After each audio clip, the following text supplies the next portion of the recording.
फूला गईल हो बेली फूलवा के डालिया, फूला गईल हो बेली फूलवा के डालिया।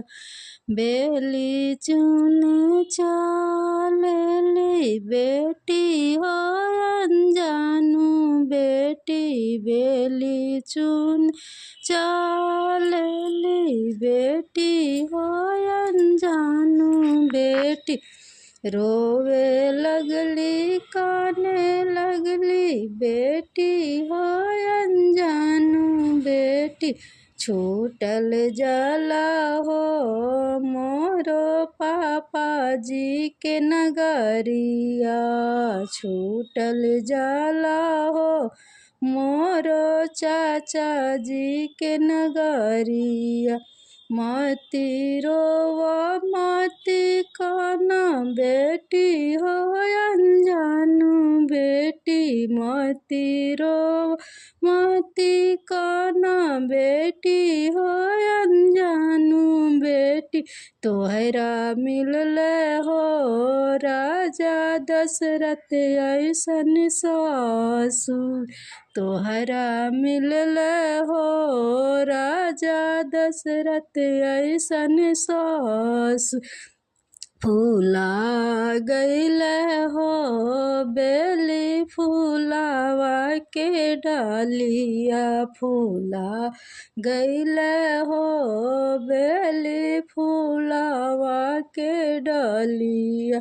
बेली चुने चालेली बेटी हो अनजानू बेटी, बेली चुने चालेली बेटी हो अनजानू बेटी।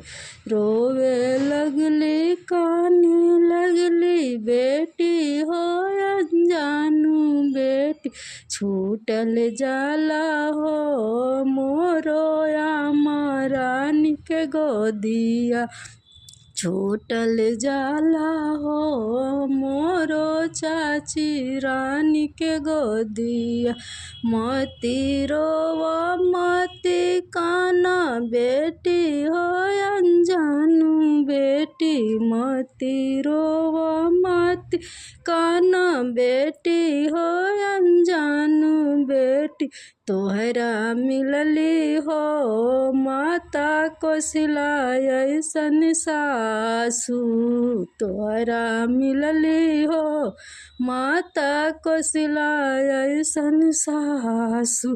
तोहरा मिलल हो बाबू लक्ष्मण ऐसन देवर, तोहरा मिलल हो श्री राम ऐसन दूल्हा, तोहरा मिलल हो श्री राम ऐसन दूल्हा।